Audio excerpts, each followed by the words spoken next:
Most people believe they're in control of their lives, that their choices, habits, and emotions are shaped by reason and free will. But the truth is, you are not as conscious as you think. Every word you say, every emotion you feel, every decision you make is quietly influenced by something hidden beneath awareness. Something ancient, something powerful, something that never sleeps.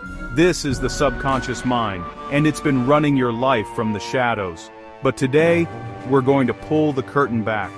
This is how your subconscious controls you, and how to take it back.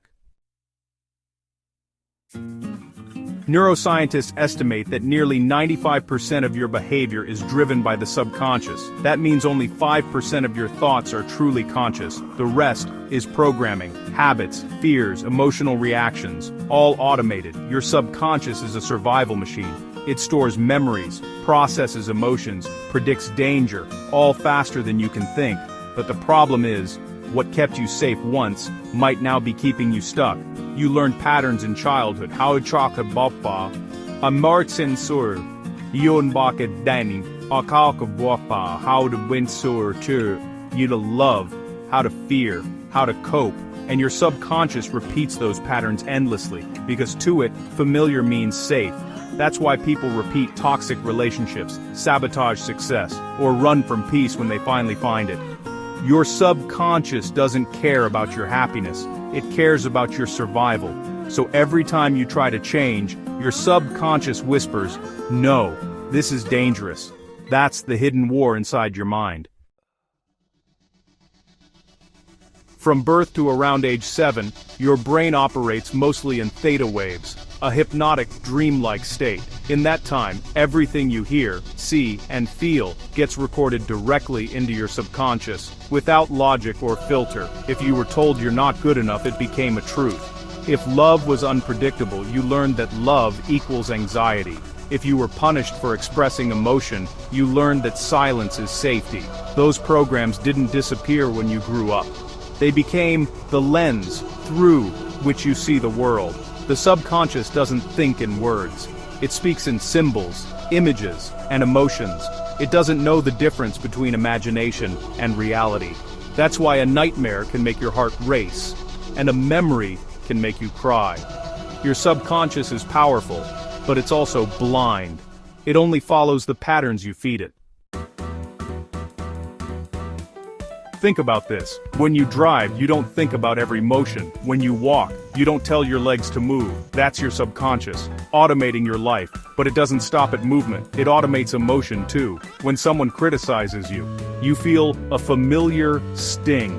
Not because of what they said, but because your subconscious connects it to an old memory. That's why your reactions feel automatic. You're not reacting to the present, you're reacting to the past. The longer you run on autopilot, the more your life becomes a repetition of memory. Different faces, different places, same story. Until one day, you wake up and realize you've been living the same emotional year, over and over again. That's when awareness begins. Here's the truth. You can't fight the subconscious, you have to reprogram it. And honestly, that starts with awareness. Step 1. Observe your patterns. Pay attention to your emotional triggers, the people who irritate you, the fears that repeat, the habits that feel impossible to break. Those are messages from your subconscious. They're not the problem, they're the map.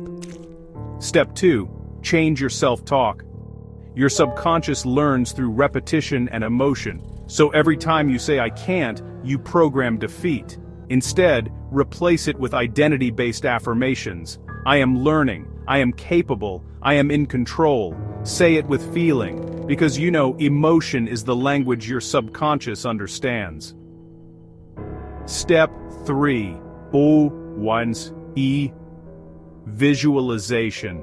When you visualize, your brain activates the same neurons as if you were actually experiencing it. That's why athletes rehearse mentally before competing. Your subconscious can't tell imagination from reality. So, visualize who you want to be, and your mind will start believing it's already true. Step 4. Meditation and stillness. When you slow down your brainwaves into theta, you access the doorway between the conscious and subconscious. That's where real reprogramming happens. In silence, not in noise. Change doesn't come from willpower, it comes from alignment. When you start to change, your subconscious will resist. It will create fear, self-doubt, procrastination, anything to keep you in the familiar. But that fear isn't your enemy, it's a sign that you're leaving the comfort zone. Psychologists call this cognitive dissonance, the tension between old beliefs and new behavior. That discomfort is the bridge between who you were and who you're becoming. So when fear rises, don't run. Listen, it's your subconscious saying, something new is happening. RT.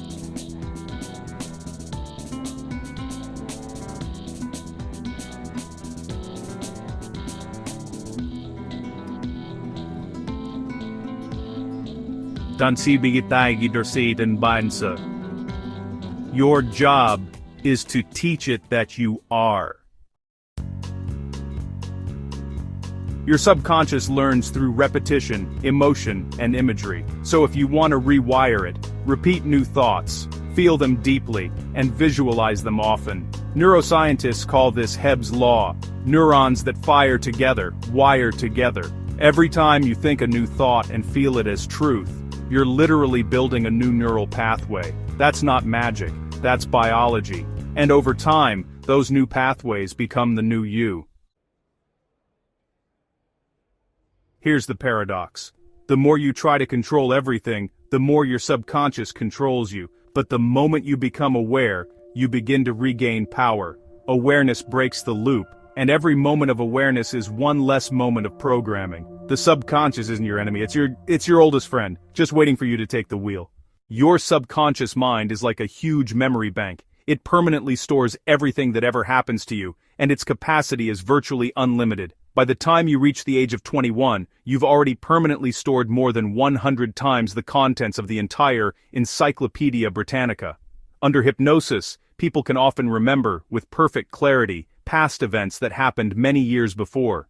But why don't we actively recall everything our subconscious minds hold? While your unconscious memory is virtually perfect, it is your conscious recall that is suspect. The exciting news is, we can use our conscious minds to reprogram our subconscious minds and harness the power of positive thinking to overcome negative thoughts and bad habits to achieve all of our life dreams. The conscious mind can be described as whatever you are currently aware of, what you are feeling, doing, seeing, touching, experiencing. You are conscious of it or aware of it. Consciousness does not involve stored information. It is what is happening now. It does involve thinking and making decisions. It is easy to control your conscious mind because you are able to use it to make choices. In contrast, your subconscious mind is always working in the background, but you are not necessarily aware of it. Sometimes, called the unconscious mind, your subconscious mind contains all of the stored information of everything you have ever experienced. Because of this, it influences how you react to things, such as why you are shy, lazy, eat too much, or have an addiction. On the positive side, your subconscious mind also affects things like why you are motivated, confident, successful, cheerful, hopeful, and so on. The key is using your consciousness to positively influence your subconscious thoughts. Learning how to use the two together is a powerful tool. Every moment that you are awake, your 5 senses are taking in a constant stream of information. These experiences are stored as memories, like a computer stores data, but we do not need to actively recall most of this information. In fact, we probably forget 95 to 99% of our daily activities. However, we know these thoughts and images are still in your brain because hypnosis can bring back deep memories. Studies in the field of psychology on how the brain works indicate that the experiences we have shape the way we think and act, especially experiences in our early childhood. Although you do not remember most of your life data, the unconscious data in your head influence 90 to 95% of your behavior. Your subconscious mind can be compared to flying a plane on autopilot. It is constantly running programs to control how we walk, sit, breathe, talk, and so on. We don't have to think about these things, they just happen because the information to do them is stored in your brain. Your subconscious mind has what is called a homeostatic impulse. It keeps your body temperature at 98.6 degrees Fahrenheit, just as it keeps you breathing regularly and keeps your heart beating at a certain rate. Through your autonomic nervous system, it maintains a balance among the hundreds of chemicals in your billions of cells so that your entire physical machine functions in complete harmony most of the time. Your subconscious mind also practices homeostasis in your mental realm by keeping you thinking and acting in a manner consistent with what you have done and said in the past. Your subconscious mind causes you to feel emotionally and physically uncomfortable whenever you attempt to do anything new or different or to change any of your established patterns of behavior. The sense of fear and discomfort are psychological signs that your subconscious has been activated, but it's been working to establish those behavior patterns in the background long before you'll ever notice such feelings. You are not your past. You are the pattern breaker, the one who rewrites the code. The subconscious mind may control your life, but you control it the moment you decide to wake up. Reprogram your thoughts, speak with intention, imagine with emotion, and watch your life transform quietly from the inside out. Your subconscious built your story. Now it's time to become its author.